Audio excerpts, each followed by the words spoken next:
لیس لہ من صیامہ الا الجوع، بہت سے روزے دار ایسے ہیں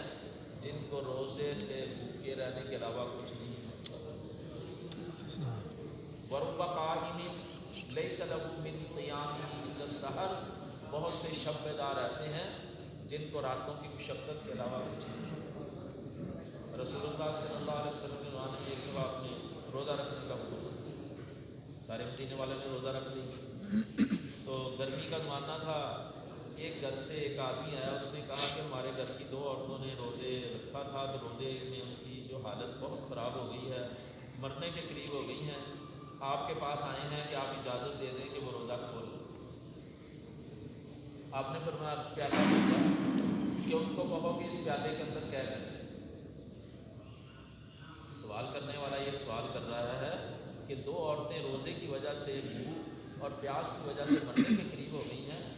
تو آپ صلی اللہ علیہ وسلم جواب دے رہے ہیں، جواب میں پیالہ بھیج رہے ہیں کہ ان دو عورتوں سے کہو کہ اس پیالے میں کیا کریں۔ جیسے نہیں تھے کہ آگے سے کوئی دلیل دیتے ہیں، صحابہ رضی اللہ عنہ تھے جو ہر قدم پر کامل اطاعت کرنے والے تھے گا، انہوں نے جا کہا کہ اللہ کے رسول صلی اللہ علیہ وسلم نے یہ پیالہ بھیجا ہے کہ اس میں کیا کرو، انہوں نے کیا کی تو اس میں سے گوشت اور خون نکلا، حیران ہو گئے، آپ کے پاس آئے، میں اس پیالے میں تو یہ خون اور گوشت نکلا ہے، تو آپ نے فرمایا ان عورتوں نے حلال روزی سے روزہ رکھا، حلال رزق سے روزہ رکھا، اور دن بھر حرام کے اندر مشغول رہی، لوگوں کی برائیاں بیان کرتی رہی۔ حدیث میں آتا ہے کہ کسی کی برائیوں کو بیان کرنا یہ ایسے ہے جیسے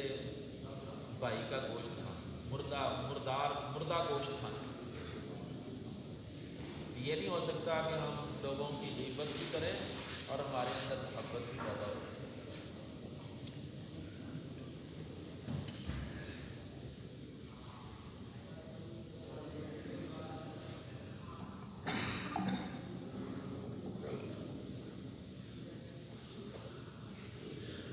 ہاں جی، تو روزہ رکھنے کی حالت میں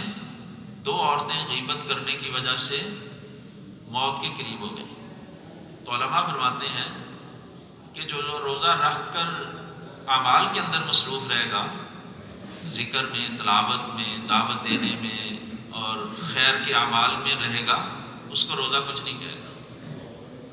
اور جو روزہ رکھنے کے بعد لایانی میں یا غیبت میں یا گناہوں میں مشغول ہوگا تو روزہ اس کے لیے بہت مشکل ہوگا۔ روزہ ہمارے لیے آسانی سے گزر جائے، اس کا بھی ذریعہ یہ ہے کہ ہم